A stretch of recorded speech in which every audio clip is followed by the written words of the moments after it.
Okay, excellent. Well, firstly, welcome everyone to this collaboration, as we're calling it, between Profit Team Consulting and Auto Partnered Solutions. I nearly forgot the name of our company there, guys. So, and Auto Partnered Solutions. Firstly, apologies from Chad. Chad wasn't able to make the call. We've got people streaming through us at the minute, a number of participants there coming through. So welcome everyone. And for those that aren't on yet, I'm sure you'll jump on soon and we'll welcome you as well. Let's jump straight into some intros if we can, and then we'll talk a little bit about why we're having this webinar. We haven't had one for a while. In fact, Rob's been doing a couple of them, and I saw the one that you did with Hammer a couple of weeks ago, Rob, and I want to talk a little bit more about that in a minute. But let's do a few little intros, if you like. Firstly, Mike, can I hand over to you, and can I get you to talk to us a little bit about Profit Team Consulting? I know a lot of the American attendees will know who you are, but we've got people from New Zealand, we've got people from the US, of course, we've got others from the UK, Terry, what have we got there? Terry, Tom, and so forth. So tell us a little bit about Profit Team Consulting and what you do. Thank you, Chris. Appreciate you having us here. Profit Team Consulting is the leading consulting company in North America working with the independent auto recycler. So we are positioned really well as far as kind of being unique in the nature of we've taken a collection of 3 what amounts to lifelong auto recyclers, and we have banded together under the Profit Team Consulting name, having purchased Jim Counts's consulting business as Jim basically retired and rode off into the sunset. We were kind of handpicked as Jim's successors in doing that. So at Profit Team Consulting, we really pride ourselves on being kind of the bridge of understanding how the corporate mentality works as our industry becomes more corporate in nature, while also understanding the family business aspect of it, the value to the community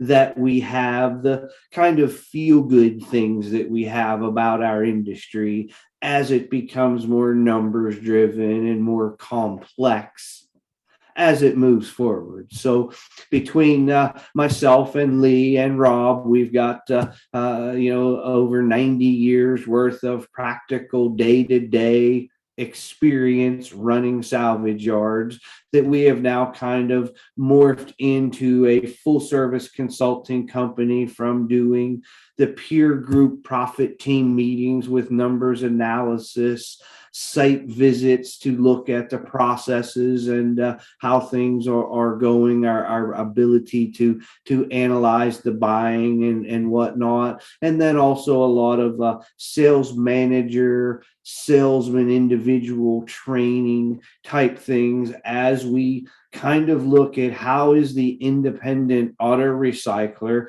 going to be positioned for success moving forward in an ever-changing complex model.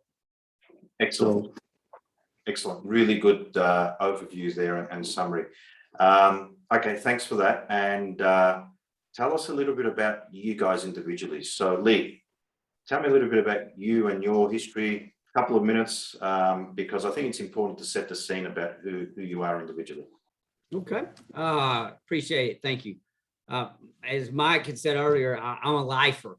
I grew up in it, and some conversations we've had before, I've kind of told people I've done pretty much every job in the place, and I even tease at times and say the one job that I ever got fired from was I was a delivery driver, and I used to tell my father, who owned the business, I was the fastest delivery driver in the state of Arkansas, which is where I live.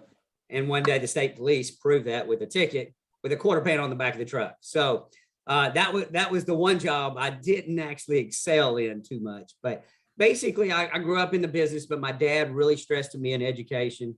So he said, the business will be here for you. I want you to go out. I want you to get your degree. I want you to learn the things like that and then come back. And so he was great. He was very gracious in taking care of me. As I alluded earlier, I took my time in college for sure. And he was very patient with me. When I came back, one of the best things my dad did is give me enough rope to make the mistakes so that I could learn from the experiences. After finally, earning his trust after enough mistakes and learning from them, he allowed me to merge his business, his baby is what I would call it, with his lifelong competitor. Within 3 years, I bought them out. And then eventually, purchased it for my dad. So down the road, as I said, I did become a little bit of corporate. I did sell to LKQ, worked there for 8 years inside of a corporate structure, but decided that I really wanted to get back to the roots, which is independent, family-owned recycling businesses. And so I couldn't help but jump at the opportunity to come to Profit Team. So good. Thanks, Lee. And Rob. Well, my story is not as interesting as Lee's, but I was just very lucky to be given some opportunities in this industry. Didn't want to grow up and work in recycling, or like we talked earlier, Chris, I didn't grow up wanting to go work at the junkyard. I just happened to have a good friend whose father owned one and was lucky enough that I got an opportunity to come in as a part-time driver to salesman to sales manager to general manager. And have been lucky enough to have an opportunity to run a couple other facilities in the last few years. And then was lucky enough, again, to be asked by Mike and Lee to join and be a part of Profit Team Consulting. So I've been given some opportunities and I feel very blessed for those opportunities. But I've also worked very hard to get those opportunities, and I've made the best of all of them that I could. So my short story is I got some opportunities and I worked my butt off. And again, like Mike and Lee, mostly what I know is salvage yard, this industry. And it's what I know, and it's what I'm passionate about doing. I have a short story. There you go. All right. Excellent. Thanks for that, guys. From my perspective, just very quickly, without boring anyone too much, again, lifelong salvage guy, been involved in the family business. Dad started with my two brothers and my sister back in '78. And, I got a chance to study and do my university, and I did that, and then worked in the family business. Always going to do that. And Mike, you've actually been to our family business some 10 years ago. We spent some time together there. Yes. On behalf of PRP. So that was a good week that we spent together. But always wanted to do different things. The long story short, I've worked in the insurance industry a little bit. I was behind sort of putting the joint venture together with LKQ here and Suncorp back in 2012, 13 and 14. Stayed on with that business as the local subject matter expert, if you like, and then moved into my own consulting and did a few other different things that over the past 6 years that have led us to where we are today. And really today, what Auto Partner Solutions, our goal, and the thing that we try and achieve every single time we ask ourselves whether we're helping people save time and make more money. And if we do that, then we're achieving what we want to achieve. And that's what we try and do with our customers. We help them save time so that they can make more money. And that's really what it comes down to. So let's jump straight into some of the discussion here around why this collaboration. So in my view, it's become really clear. The guys at PTC work with organizations at an operational level. You have your peer group sessions where you bring people together and you benchmark some of the numbers. Is that right? right. Yep. Yes. So you benchmark their key drivers, I suppose, in their business, and you help them work with one another in a non-competitive environment whereby they share some of that data and they're able then to improve their own business by learning from their peers. Long story short.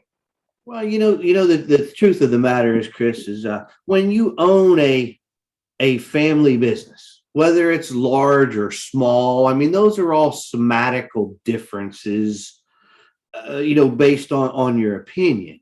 But when you start looking at how do you run a business that has grown larger than in many instances the founding fathers ever dreamed it would grow, this is uncharted ground for most all of us. Then you are also talking about vehicles that are becoming more complex, into markets that are becoming more complex. You're talking about employee challenges that are, relatively speaking, unprecedented in what we're going through. So a lot of this comes down to, how do you know what you don't know unless you start to reach out to some people who can say, this is what you don't know, or this is what is being done by others, in order to challenge us. Because look, we've all been very successful in our businesses. We're very prideful of the fact that we've done that. And especially in multi-generational, things and like that. But how do you get better? And how do you offset the weaknesses when family businesses have some really cool things to it, but get spun against you in some very interesting ways as well? Yeah. And one thing I want to add, Chris, for me, that when I work the peer groups, you mentioned the KPIs, the key performance indicators, and the metrics that we may go over. But where I really find the most, I just love this business. And so we're in there, and what really happens is you have a lot of really smart people, and I'm referring to the recyclers themselves in this deal, sharing their information and their ideas. And so sometimes we're looking at a metric that actually came out very similar with both businesses. But what I love to hear is them openly feel comfortable to share how they got there, and to find out they both got there different ways. And then to realize that a third or fourth business in that group is actually listening to that going, oh, I'm so glad you were able to give me that idea, and take that back to really impact their business. That's the part about a peer group that I really love, because I know when somebody leaves, something got impacted in a positive manner, and it was just fun to listen. So, yeah. I mean, that's just a little tidbit of something that I really, that's some of the cool things about our industry, is there's a whole bunch of different ways to make money in this business, right? Different models, from a self-serve model to a hybrid model to the full serve model, scrap heavy components, body shop focus, or smash repairs in Australia, that we have focused that way, versus drivetrain components. All of these different things come back to, how do you make money and going about it? So there's only so many problems, and the ability to band together and have some strength in the numbers allows you to get maximum exposure to ideas, to minimize the learning curve, to get maximum execution. Because at the end, isn't that where the big box store type mentality gets us? Is they don't have feelings. They are told to march and execute, and our feelings get in the way of doing that, because we love the family portion of the family business. Yeah, 100%. I think one of the things that's always stood out to me, and we've participated previously in the family business with such peer groups, user groups, whatever we call them. And there is no doubt that there's so much to be learned from them. One of the things that I've always taken from, the way recyclers do things in the US isn't necessarily in how they do things operationally, but it's how they share their information, right? And the thing that struck me, the first time I got over to a URG conference, I don't know, early 2000s, mid 2000s, something like 2005 or whatever it was, the thing that struck me was how other recyclers got up and gave these sessions telling people how they do things differently, right? We always thought, oh, you can't tell anyone that, because if you tell someone that, they know how you do it. It's like, come on, this is it. This is how you do it, because you share that information. You take one or two little bits of that away and you implement it in your business. Now, implementation is another bit, but anyway, implementing it in your business, and all of a sudden it makes a big difference. And that always struck me as a huge difference in the US and how automotive recyclers in the US are prepared to share versus in other parts of the world, not just Australia. New Zealand's the same, UK is the same, Japan's the same. I think that we all need to understand that as an industry, we perform at an embarrassingly poor level of penetration, right? So it's one thing if we are really functioning at a high level on, hitting on all 8 cylinders and protecting secrets. But when we have the ability to increase the total number of used auto parts being used in the market, that benefits everybody. And until we do a significantly better job of accomplishing that, then I think that being protective of our sandbox is being rather short-sighted. 100%. I think you've hit it right on the head there, Mike. And I think, again, I mentioned before, you spent some time with us here in Australia, and we're looking at how, at the time, from memory, we were working at APR, Auto Parts Recyclers, how we were working with the insurance industry, okay? And why, and so on. And the key bit to that was that our usage levels were 5-6%, right? We were able to double that usage level to 10, 12, 11% approximately. Well, you double the number of the value of that percentage, you've just doubled the size of the pie for the industry. And I think that's the critical thing here. I think there's so much upside opportunity. And, one of the things that we're all aware of is that things are going pretty well for automotive recyclers globally, generally speaking. And things, I think, will continue to go pretty well for automotive recyclers. Well, I'm sorry to cut you off there, Chris, but the flip side of that coin is we have a workforce that thinks that they are doing significantly better than they've ever done before because the factors have been in place that have increased that market share, which really had nothing to do with them improving their performance. So at the same token, while yes, we are in very good times in the salvage industry right now, we've been in good times in the salvage industry before. We'll be in good times in the salvage industry again, but good times are offset with bad times. And what we're doing right now is laying the groundwork and seed work for the foundation moving forward to make sure that we don't get spoiled rotten because of the success that we're currently happening. Because there is one thing about the ego of a used auto parts salesperson is they develop very, very quickly with very, very little success, becomes very, very big headed. Yep. And very, very, I won't say they're remunerated very well as a result of the increase, if you like. The tide increases, their funds grow significantly, and that's great for them and great for the business if the business is doing well. But yeah, the fundamentals need to be right, I think is what you're saying there, Mike.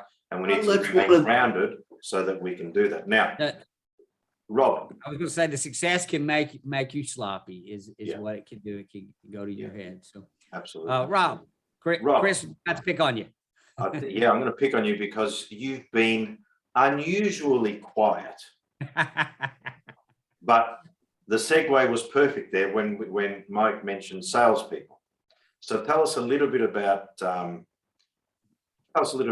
what you're doing and how you're working with salespeople to help them, if you like, not rest on their laurels, if you like, and just go with the flow.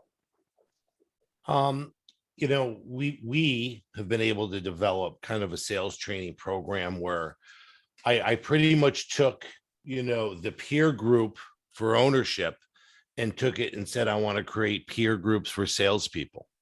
So I'm taking small groups, somewhere between 6 to 12 to maybe 14 at the max of salespeople, and doing once a week training with them, pretty much call based, listening to calls, listening to different people's calls, different parts of the country type of thing, and going over the calls and getting and drilling into the basics of what it means to be a sales professional. And basically the theory that I have is you can give me your salespeople, and I have mixed yards, all different size yards together, different types of salespeople that are in there, and say that we're going to spend 50 minutes before work once a week discussing your job with your peers. I don't understand how that could be bad for your salespeople. And we've had a very good successful rate.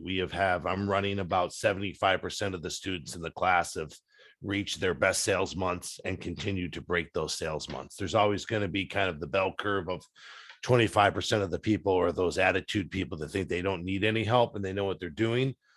Everyone needs help, and everyone needs to be reminded of the help.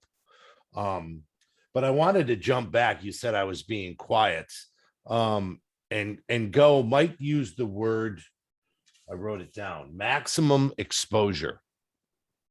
And that kind of hit me, Chris, was like, well, that's why we're doing this, right?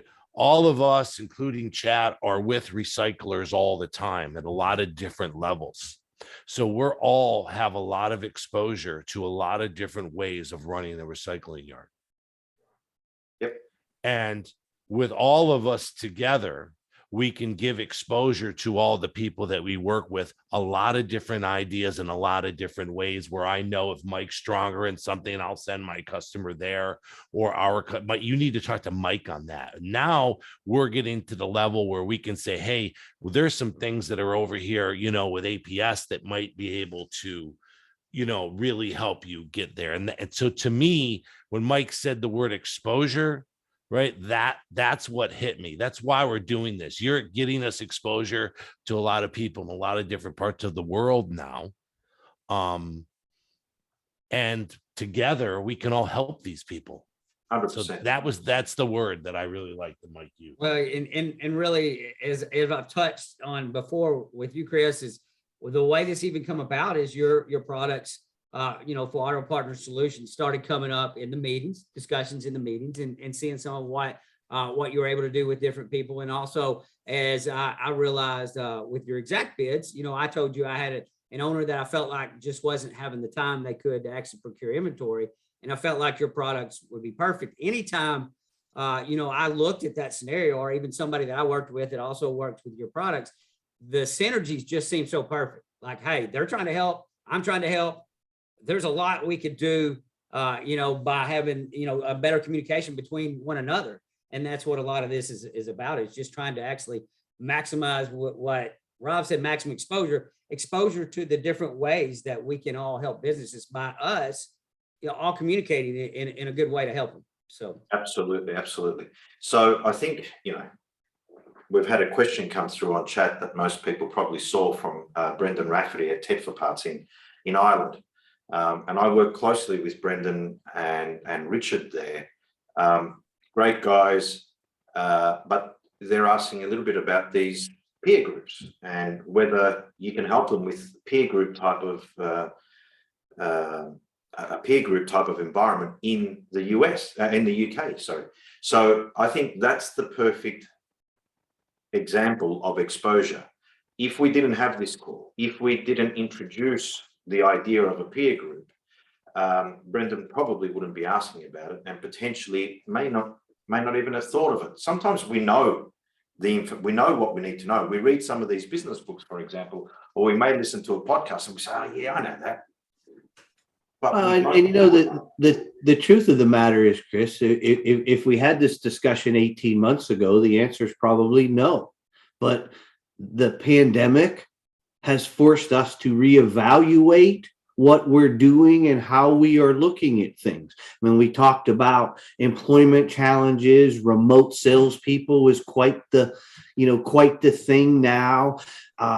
Challenging things in running a business with remote people but those are the things of yes, having and fully incorporating or embracing Zoom technology, online meeting, the social media, platforms. And, you're talking about getting started in 1978. I was firing people in 1978. So for an old geezer like me to be looking at some of this technology when I'm an animated it pains me to sit in this environment, but we need to learn and adapt and come back. So yes, challenging the traditional mindset of how information has been delivered is upon us, and something that, Profit Team and your company, Auto Partners, are really looking at. How do we change this and become sympathetic, understanding, and be able to execute in a more 2021 2022 capacity than the 1990 mentality that so much exists in the salvage industry. Yeah, and I think it's important there.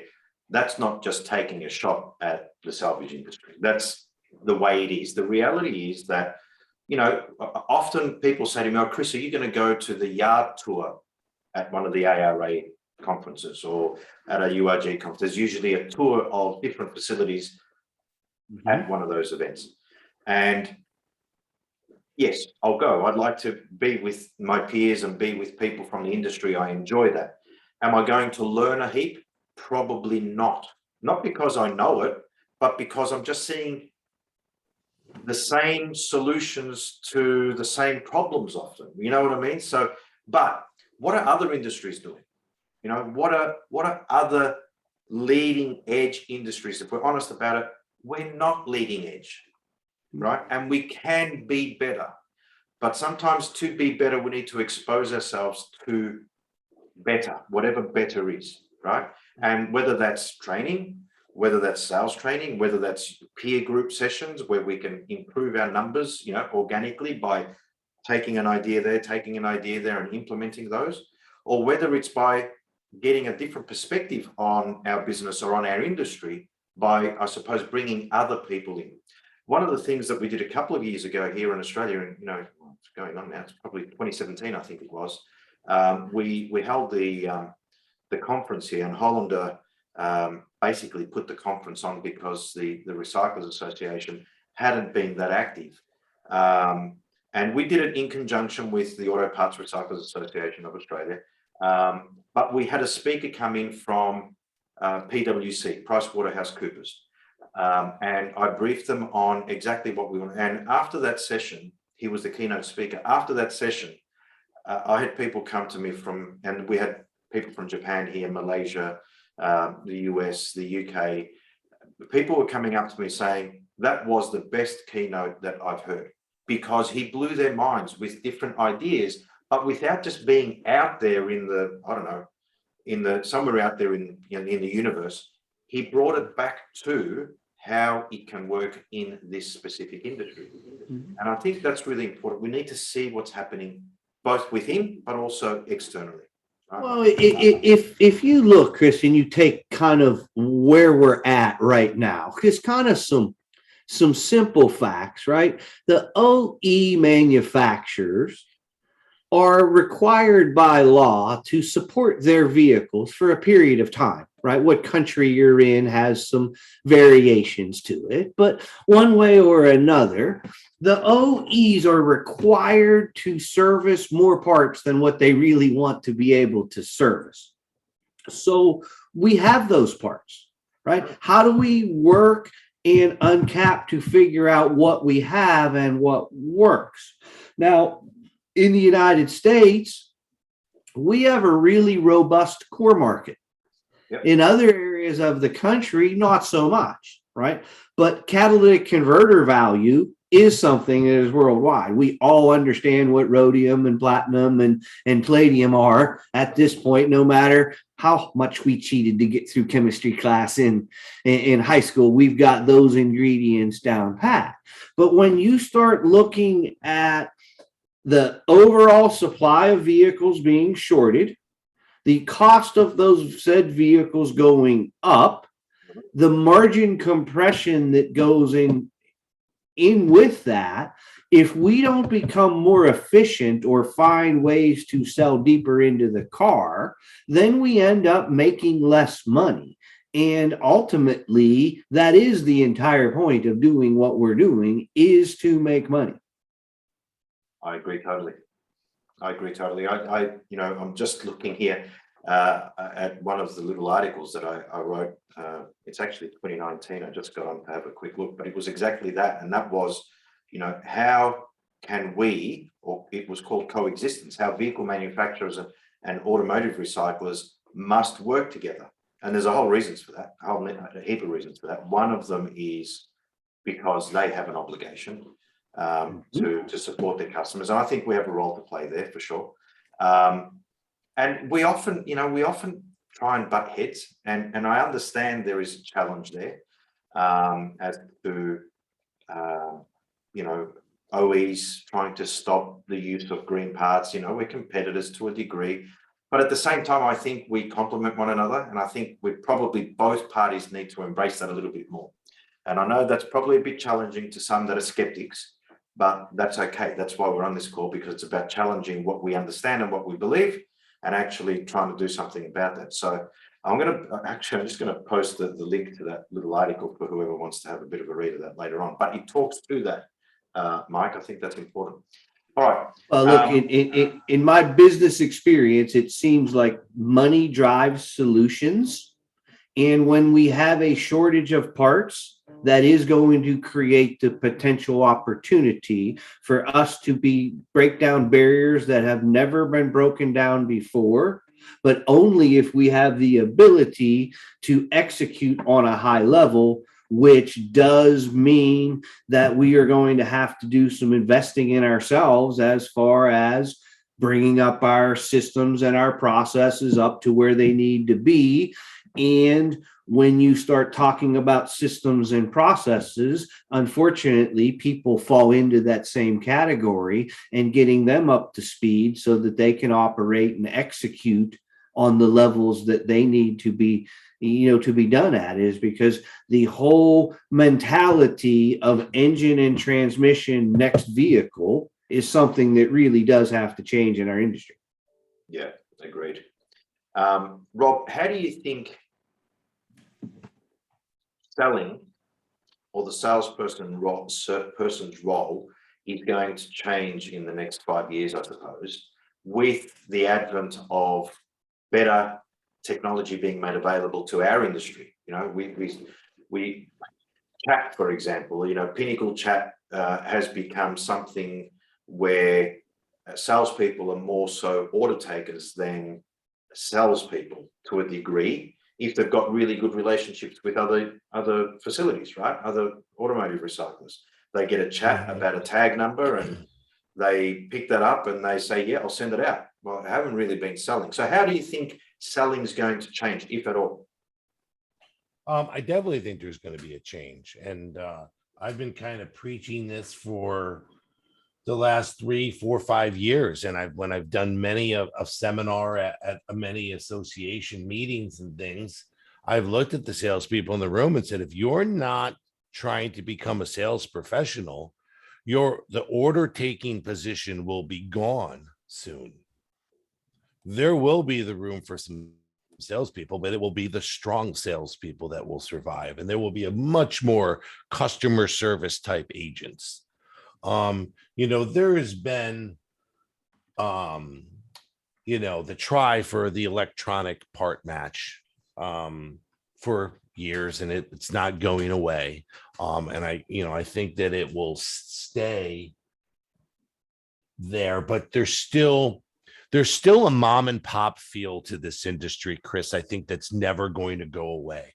I like the term, you can't outsource customer service sometimes. Most of the time, I have a relationship with Mr. and Mrs. Amazon that's as good as any relationship I've ever had in my life. Okay. I trust those two like you wouldn't believe it. But, in our industry, I feel, you can't outsource some of that customer service type of thing. It's still a mom and pop. A majority of the people I know that are very strong with electronic data match parts call all the people back immediately and confirm the order anyway and do it through a phone call. So will it get better? Yes. Is some of it going to get better? Yes. Will it always be there? I think there's going to be a place for a strong sales professional, but there will be a lot more customer service agents, I think, than salespeople. It's basically there'll be an account manager. there'll be an account manager mentality is what we call it. And really, it's not just about even selling the individual part. When Rob and I talk over this all the time, we're actually talking about, not selling the part, actually selling the fact that you can be their account manager for many things for the customer service experience to be the best it can be. And that's really what we're after. And when Rob refers to that part of it is one thing, but then the ability, which I do think will come sooner rather than later, for yards to work order, which we know Pinnacle has been able to do this in the past, work order inside from another facility. The comfort level has always been the stopgap. I'm not comfortable in a little bit of it. You could also say salespeople kind of found a way to reject it. I won't order from that place if they're the only one doing that, so that I can take care of, my friends. And I have no problems with all of what's went on. I understand every bit of that, and I understand everybody's motivation within all that.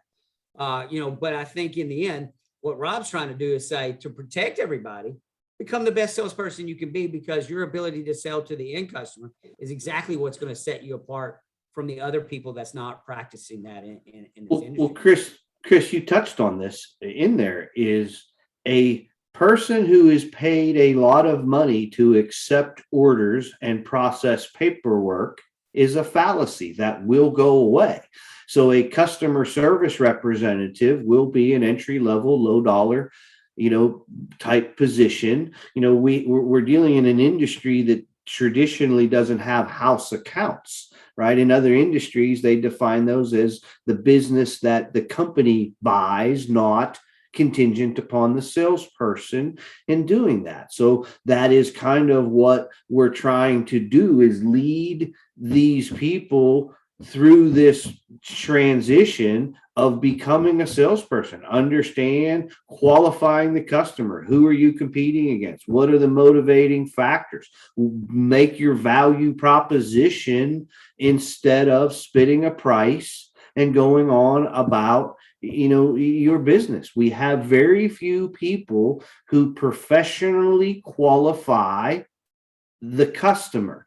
And what Lee and Rob continually touch on is building a relationship that is something that is more impactful than just the electronic location of a part. Because we will all agree that on a computer screen, all parts look the same. It does become more price oriented, and the less your customer knows, the more it becomes about price, because they don't know that Bill's Auto Salvage is a good vendor and Joey's Junkyard is a non-damaged and analyzed, not, the guy's inventories from a 30,000 foot view instead of under a microscope, to where the first liar has no chance.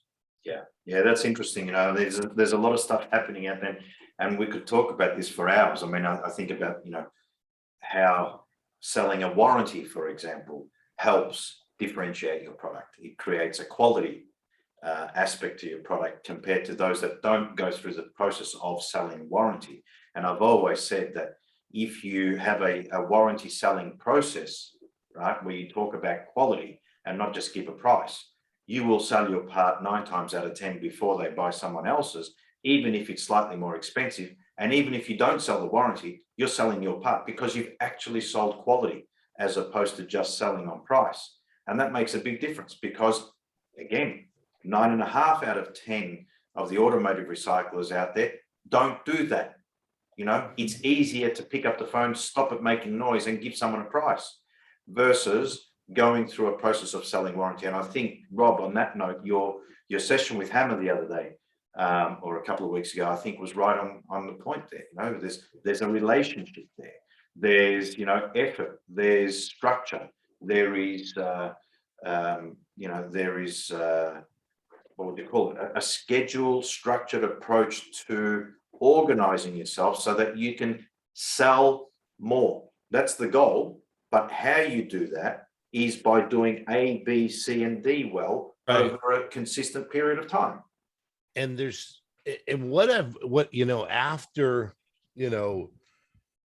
joining Profit Team and doing this and listening to the thousands and thousands of phone calls that I've listened to in so many different markets, it's opened my eyes to a lot of different things. But I'm a pretty keep it simple, stupid guy. And what I boiled it down to is very simple, is 90% of the salespeople in this industry do not uncover the need of what the customer wants by simply asking them, what would you like today? Not meaning I understand you want an engine. What kind of engine would you like? They don't uncover the need and what it is. And it's a simple process of when you heard that discussion with Hammer. And I'm looking forward to doing more of these with some other salespeople. I'm going to bring some other different types of people in, different market, big, small, those types of things, to just talk sales. But it's as simple as uncovering the need. And I think we all do a very good job with it. But I'm going to say this, Lee has some long-winded analogy that he likes to use on this, but it's practice. And not enough salespeople just practice their craft, Chris. And that's what I preach constantly, is being on YouTube, watching videos, practicing your shtick with your wife or your children or whatever it may be. There's not enough effort and practice into that, because selling a recycled auto parts is a skill. It's an electrician, a plumber, a carpenter, a surgeon, whatever it may be. There is a skill to it, and that comes with practice. Yes. And That's how Rob, I preach I'll it. shorten it really quick for you. It's actually knew a he was sports gonna do it. analogy. And I always use the fact that some of the greatest baseball players in the world that are making hundreds of $1 millions and they're the best ever, do they take batting practice before a game every time? Yes. Do they shag balls in the outfield every game? Yes. They're already the greatest ever. What are they doing? Well, because they have to, because they know if they want to stay the greatest ever or stay the greatest of the game, it takes practice. So there's that analogy. And I shortened it. There you go. He couldn't restrain himself. I couldn't keep it from him. Because he made it sound like it's long, and it's not that long of an analogy. You make everything long, but something I wanted to add, Chris, to touch, kind of go back, and Lee and Mike and I met in a peer group. We were recyclers in a peer group, is how the three of us eventually met. But what I wanted to say to the people that are listening, or the people that are live, or the people that may listen to this after, as I get a little older and hopefully a little wiser, I really try to stress to people to ask the dumb question. There's no dumb question. You have to ask the questions of things that you don't know. And I think, as you said, Chris, we sit here as recyclers, and most of us that came from family businesses, we put our head down and we just worked. And we don't have the ability to go to conferences or talk to consultants, or we're afraid to talk to a consultant because we're afraid we may let them understand we don't know what a KPI is, or whatever that stat may be, or they don't even look at a P&L. Don't be ashamed of any of that stuff. Getting better is asking for help and asking the question. There is many things that I ask Mike and Lee all the time. What do you mean by this? Or what do you mean? And I'm just constantly wanting to just learn more. And again, that's what this group is about. The more minds, the better. The more peers you can be around, the more opinions that you can take back with you. But don't be afraid to ask a question when you put up, it's why we're not getting the little questions right now.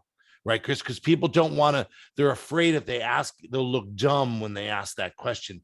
No, I always feel if you're not asking the question, that's dumb. To me, I want people to ask and not be afraid of putting yourself out there, right? You have to be vulnerable if you want to get better. Yeah, I absolutely totally agree. But it's tough. It's tough, and we get that. But we need to. I think these types of sessions help people become more relaxed, and hopefully, we may do some more of these in the future. But hopefully, what it does is it gets people to feel okay asking some of those questions and actually deal with them. So absolutely, that's a positive thing. I think one of the things that we want to talk about is also, talking about the collaboration. And Brendan asked a question earlier about whether there are peer groups in the UK. But there's often things that we identify, for example, we run the exact stats piece, right, which is a report that we look at all the data internally within an organization with a view of identifying and segmenting their bid buddy settings in such a way that they can have a different setting for different segments of their buying, right? And their buying relates directly to their selling and vice versa. And through that process of building these reports, we identify a number of other operational opportunities for improvement, if you like. And one of the things that, working with a couple of the UK guys at the minute, and, a heap of the US guys that we've done it for, sometimes they need more hand-holding. Sometimes they need more support on a operational, weekly, daily level where they can actually work with a consultant, if I can use that term, or become part of a peer group, for example. And one of the things that we enjoy doing is being able to, one, help them with those settings and see their buying improve. And we've had a number of your clients that attend these peer groups. I know you had a heap of them in October, but they come back and they tell us that, our numbers are looking better compared to what they were looking for before from a buying perspective, because that's where our focus is on the buying piece, right? Your focus is on helping them improve a whole heap of different areas of the business, and the buying piece, although critical, is one of those, okay?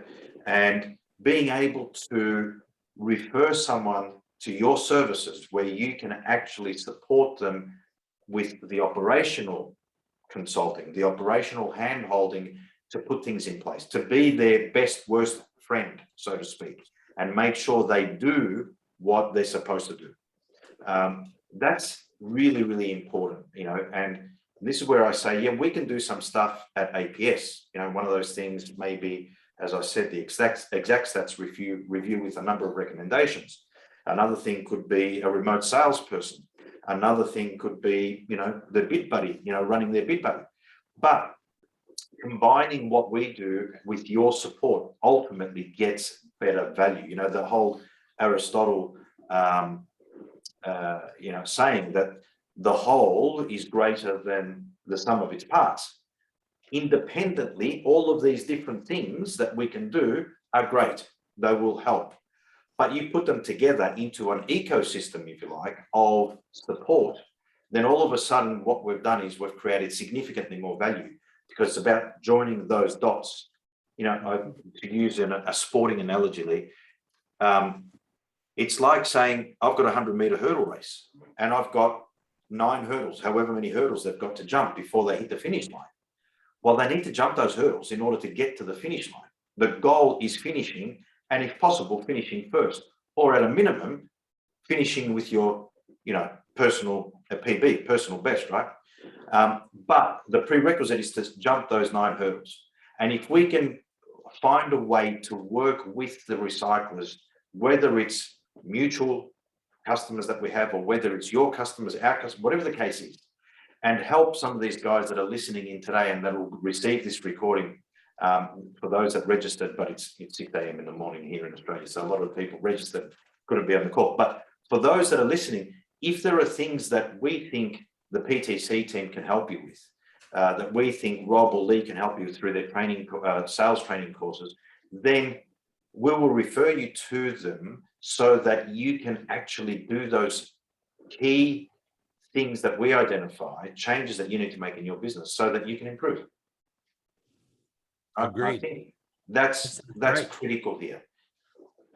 Absolutely. And that's, you touched on exactly how Auto Partner Solution can set up and give you exactly what you need. And then we can also provide, the support to make sure that things get implemented in a way that actually come through and generate the results that everybody wants.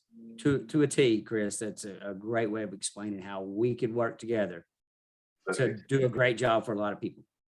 And you look, the big money has found our industry, right? In the United States, there is capital equity firms that are actively looking for investments in the recycling industry, and that is taking place. The one thing that we do know about these guys is they think, and justifiably so, that they're really smart and can create operational efficiencies.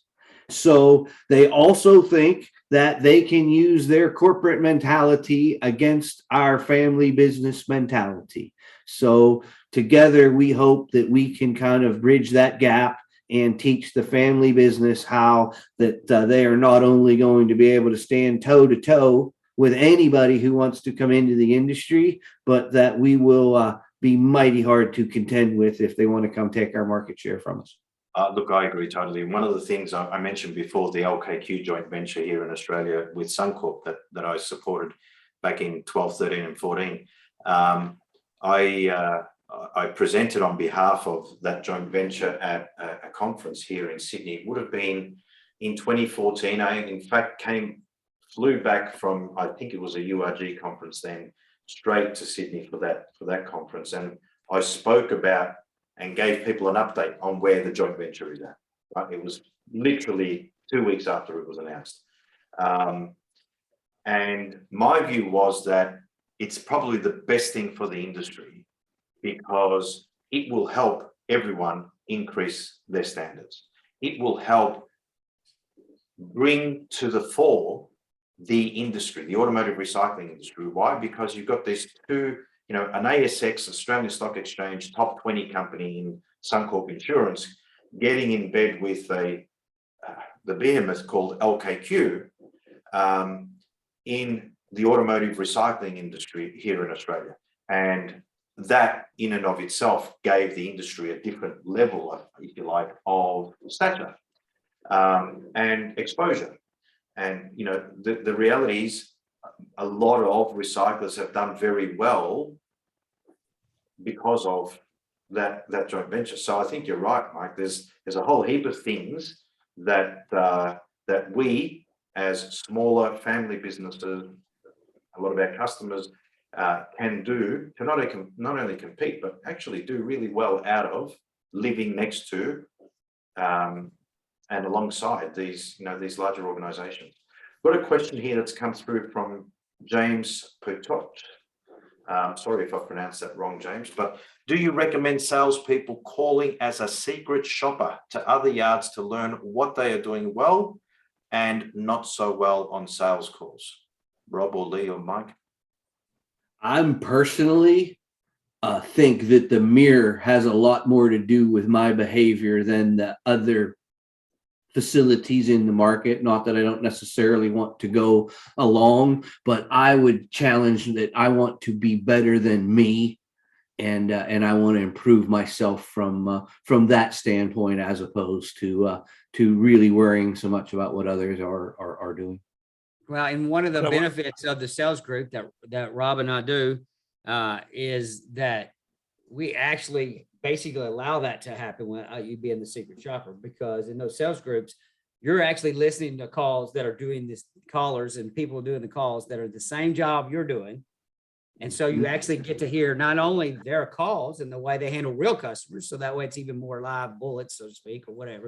Maybe that's not the best way to put that, but you know what I mean. But that's really not a secret shopper as much as you guys are truly dissecting the performance of the call using other professionals to do it, which I really think is the polar opposite of, calling in and coming back, because now you can learn that the other place stinks or they don't offer warranty or those things. But, Rob and Lee listen to a ton of calls. They can tell you the 4 or 5 common things that are on just about every single phone call that are the common mistakes. And that's what you're going to hear when you mystery shop your other places. So, I think the value is recording your own calls, the dissecting of those calls, or bringing in a professional to dissect those calls for you.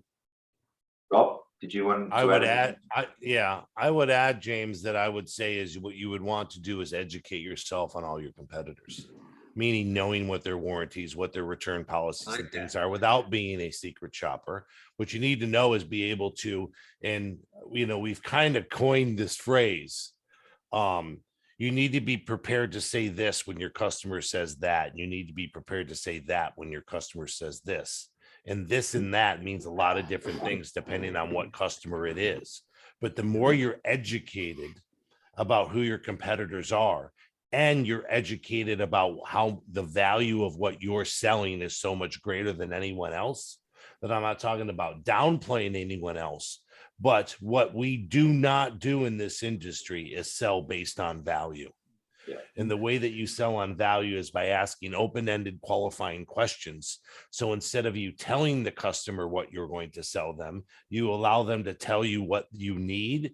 And when you can then give them what they need, you've given them value. And you could also say that what is the point of knowing what your competitors do and offer if your salesman fails to identify who they're competing with, which is the number one problem to start with. They can't customize their sales pitch unless they know who they're competing against. If they don't know who they're competing against, what does it matter what warranty that person is offering? Because they don't know who it is to start with. Yeah, but I will say one benefit I could say out of that is if you're actually wanting them to do that, just make sure you provide them with a template that gets the information that you want them to get out of it. In other words, don't just let your salesperson, do mystery shop. Make sure that they understand what they're trying to learn from it, so that if they have that form, they can actually even say, was this other salesperson aggressive? Did this other salesperson find out if I had talked to anybody else? Did this salesperson find out if it's my vehicle or somebody else, and whether or not I was a wholesale? If you give them that criteria, then I still think you can do the mystery shopper and still get something out of it. Because I look at it like, and we talked about this, a rising tide raises all boats. It can't be a bad thing to learn what your competitors doing and what they're offering and how aggressive they are. But at the same time, I do agree that the more likely thing you have to do is turn around and focus on yourself at that point. Yeah. Okay, guys, we're on the hour mark. I think we've had some really good discussion here. Hopefully, those that have been able to make it and those that will receive it, that registered for the session, will see a few little tips and tricks along the way that they can get benefit out of from this actual session. We'll look at potentially, depending on what the audience feels, we may put some more of these on. I think there's a heap here that we haven't touched on. I mean, Mike, you spoke earlier about electronic ordering and so forth, and I could spend an hour, maybe a day, talking about a whole heap of things that in the UK market with with eBay and what they're doing, for example. And I've been working very closely with eBay for the past 3 years there, and how that could affect sales. So there's a heap that we haven't spoken about, but I think for the purpose of where we're at today and this session, I think we can start closing off. In summary, I'll come back to the whole is greater than the sum of its parts quote. Why? Because PTC and APS, Profit Team Consulting and Auto Partner Solutions, we're here to service the industry. Our motto at APS is we want to help you save time and make more money. And with all our products and services, we only develop them if we can answer positively to that question. Will we help you save time and make more money? If the answer is yes, then we'll look at developing it. If the answer is not sure, then we need to do a bit more work. But we think that there's a heap of opportunity and benefit for us to work closely with Rob, Mike, and Lee to help you in more ways than just providing you with some of our services. And I think that's where the niche here is of this collaboration. So